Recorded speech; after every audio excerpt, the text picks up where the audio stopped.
All right, welcome to another Q&A video. I'm here in sunny Manchester, England for the SBG UK camp. I've got one of Carl Tanswell's black belts, Glenn, with me. And I want to answer some questions that came up on the YouTube page. I was reading through all the questions and multiple people asked the same question in various ways. And the question was one form or another of, can you explain base posture, connection, pressure better?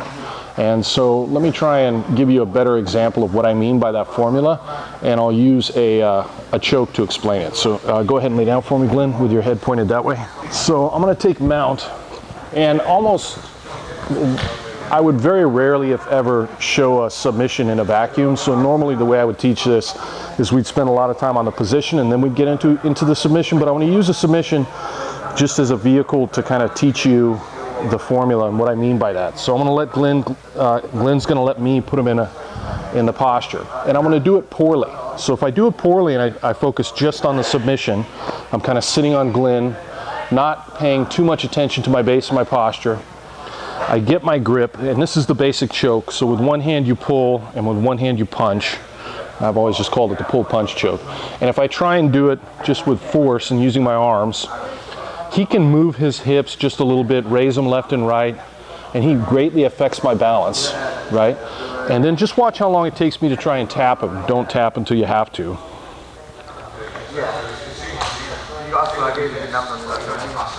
See, I'm not going to try any harder than that, but that's a lot of muscle and a lot of energy, and I haven't quite finished him yet, right? So now let's go back and focus on the formula. So first thing is base and posture.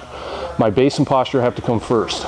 So that means from this particular position, I don't want to sit on him. I want my weight even on my knees, and I want my knees heavy. My feet are inward, and then I tuck my tailbone. Because what he wants to do is he wants to bring my weight forward. So if he lifts his hips, and he can get my weight this way, he can defend against that choke, make it hard for me to finish him. So I tuck my tailbone just like I do inside the closed guard, right? And my hands are here, and now he goes to lift. He's not really affecting my base and posture. He goes to push on my knees. My knees are heavy, so it gives me time to defend. My knees are heavy because as I tuck my tailbone, I'm shifting my weight back, and because I'm putting my weight on my knees, not on Glenn, right? Now I'm gonna focus on the choke, but before I go to finish, which would be pressure, all I do is I think about the connection. I wanna get that gi all the way around his neck and touching. I don't have to make it real tight. I don't have to squeeze. I just have to make sure there's no gaps. And then I apply pressure, and that's all it takes to get the tap. And the pressure in this case is going to be weight and the angle of my weight, which is going to go this way.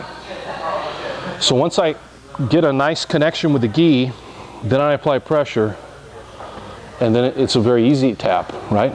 Now, if I try and apply pressure without the connection, it's a battle. If I just focus connection and then pressure, it's easy.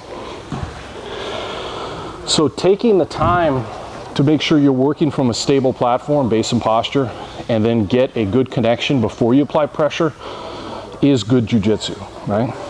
If you have no jiu-jitsu and you're fighting on the ground, you're just using pressure, you're flailing about. Once you start learning, you know you get base and posture, and then you apply pressure. But in between base and posture and pressure is that moment where you can take the time to just relax and get a better connection. And the more relaxed my arms are, the easier it is to get a good connection on Glenn. Then I can apply the pressure, and then it works much better. So that's everywhere in jiu-jitsu. You can find it from headlock escapes to chokes to arm locks, you name it, takedowns. And find that place between good base and posture and you applying pressure, applying the movement, direction of force.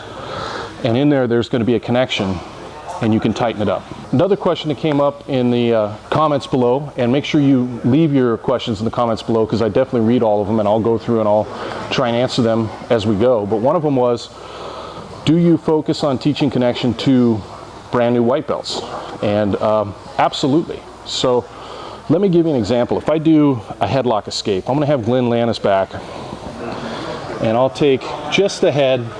This should be a movement that everybody in jiu-jitsu kind of knows. You have an idea, right? I'm grabbing the head, and a real simple escape. He's going to turn his chin towards me, and he's going to throw his leg over my leg, And then he can use that to come to his hands and knees, right? Good. Now, go back. If we go back as we normally teach this, he's in a bad posture. He gets good base and posture, and then he applies pressure as he throws his leg over, which is going to be his right hip and his right shoulder going backwards. Yes, and he escapes and winds up on top. But if I skip the connection piece, then what can happen is, when you're going with a big, strong guy, as he goes to apply that movement, I'll flatten him out, I'll kind of manhandle him here, and it's going to be very difficult for him, or more difficult than it should be, right?